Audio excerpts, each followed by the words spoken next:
Je ne sais pas s'il y en avait vraiment une. J'ai bien en fait une idée dans ma tête de qui c'est, pour être honnête. Genre, quand j'ai lu le truc, ça m'a pas choqué et je suis même certain de savoir qui est cette escort girl en particulier. Mais pour le coup, j'avais effectivement la personne à laquelle je pense, je sais qu'elle a couché avec le directeur et avec plusieurs élèves. Donc si c'est de elle qui parle, dans ce cas-là, je sais qui c'est.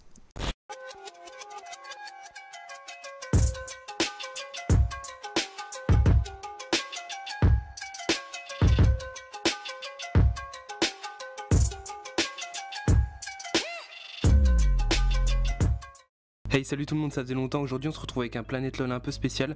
Il sera sûrement moins long parce que je vais parler d'un seul sujet. Ça va faire 2 semaines qu'on a entendu beaucoup parler de cette histoire et quelque chose m'a pas mal intrigué. Avant de vous en parler, on va voir de quoi il s'agit. Qu'est-ce que c'est que cette école d'e-sport vendeuse de rêves ? The Sport Academy, c'est une école privée dédiée à l'e-sport qui a ouvert ses portes début 2016 et qui propose à ses élèves une aventure unique près de la ville de Nantes où chacun peut commencer à prendre en main son destin. Il propose des formations allant de quelques jours à 9 mois avec au final des objectifs pas très clairs. Mais qu'est-ce qui s'est passé du coup ? L'école a beaucoup fait parler d'elle ces dernières semaines à cause ou grâce à un tweet longueur dénonciateur d'un de leurs anciens élèves qui accuse l'école d'être une arnaque. Pour ce qui est du fait qu'on avait 0 cours, c'est absolument vrai.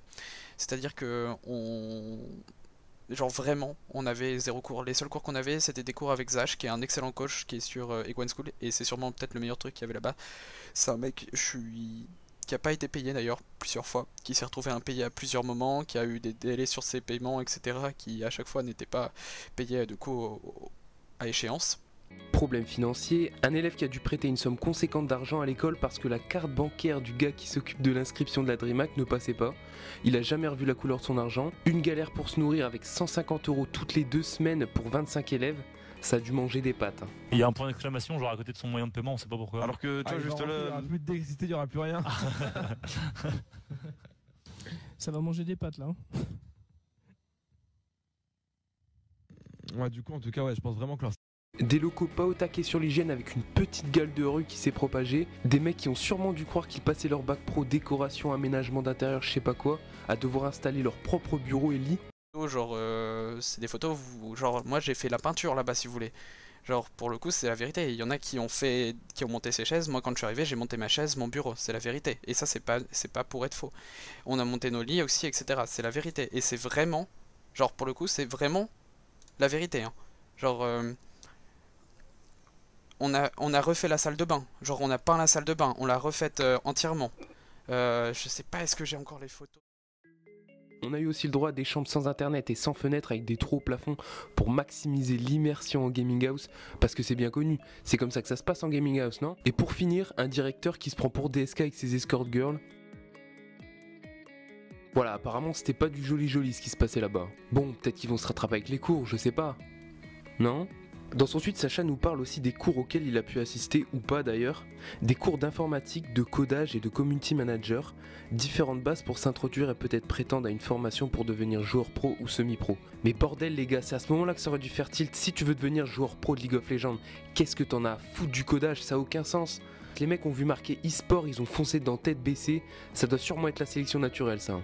D'autres comme le joueur Eclipsia Qatar qui lui aussi faisait partie du projet TEA a défendu l'école en disant que c'est la première promo, celle de Sacha, qui a été arnaquée par le directeur chelou de l'époque et que la nouvelle direction a voulu faire changer les choses. Pourquoi vous avez pas live avant? Bah parce qu'on a cru au projet en fait. Après le changement de gérance, il faut savoir que nous on était vraiment persuadés que vu que la gérance qui était horrible avait changé et que la nouvelle gérante était capable de faire changer les choses, on y a cru, tu vois, on s'est dit on peut continuer à suivre le projet et ça se trouve il y a moyen de faire quelque chose.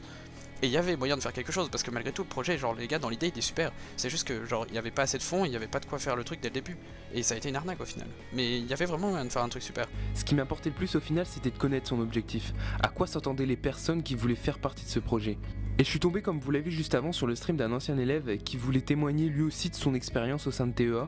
C'était parfait pour moi étant donné que je voulais connaître les motivations de ces mecs là. Pourquoi payer pour intégrer une école e-sport qui apparemment sort de nulle part avec des gérants sans réelle légitimité alors que ce domaine, l'e-sport et le streaming, a souri aux personnes qui se lançaient tout seuls de leur côté sans formation ou alors via des contacts comme Kameto, Sardoche et la nouvelle arrivée des streamers LOL sur Eclipsia.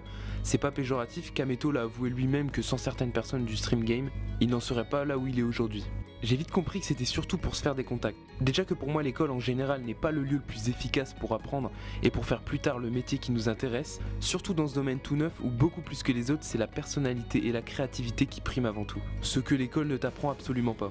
Donc payer pour une école c'est surtout pour premièrement avoir la sécurité de l'emploi à la fin, ce qui dans ce cas sera difficile étant donné que le diplôme n'est pas encore reconnu par l'État, ou alors apprendre des choses superficielles qui ne t'aideront pas à être performant dans le domaine précis où tu veux évoluer. Et la dernière possibilité qui est pour moi la plus logique, se créer un réseau. C'était quoi ton projet pour toi en allant là-bas?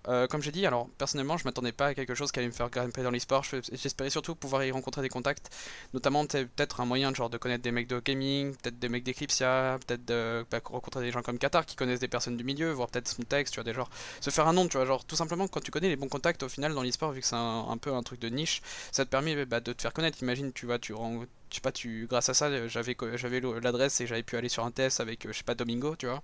Et avec ça, j'ai fait des duos avec Domingo sur son stream. Ici, je stream à côté, et genre, c'est un boost de viewers monstrueux, tu vois. Mais pour le coup, genre, si ça avait pu me permettre de percer dans l'e-sport parce que j'aurais pu connaître des personnes qui sont connues, je l'aurais fait, tu vois. Donc là, tu penses vraiment percer en faisant une duo avec Domingo pour devenir un énième streamer League of Legends qui fait des solo queues sur Twitch? Je sais pas, faites preuve un peu d'originalité, les gars. Pourquoi les viewers de Domingo iraient regarder ton stream plutôt que le sien? C'est pas une école qui t'apprendra à être un bon streamer, c'est la pratique. Soit t'es bon, soit tu l'es pas. Et en rencontrant des joueurs qui pourraient peut-être m'aider à faire une bonne team. Si t'as une structure qui te paye les déplacements, etc., même si tu payes 500 € par mois, au final, dans ma tête, j'ai en mode 500 € par mois pour la nourriture, le logement, les déplacements en LAN et le fait de pouvoir tryharder tous les jours en espérant faire une grosse team. Tu vois, il y avait moyen que ce soit rentable, mais bon. Peut-être pour devenir joueur pro? Je comprends absolument pas.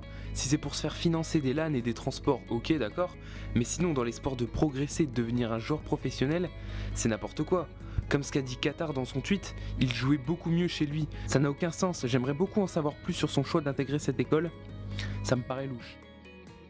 Mais sinon moi j'ai 3 conseils à vous donner pour ceux qui veulent devenir joueur pro de LoL. 1. Jouez à LoL. Vous êtes vraiment chelou à payer 500 € par mois pour jouer dans des locaux moisis. Deuxièmement, soyez bon. Si t'es des 5, je sais pas non plus à quoi tu joues, à forcer pour aller dans une école de mort, alors que tu dois surtout te concentrer pour améliorer ton gameplay. Et pour finir, 3, arrêtez d'être nul à chier.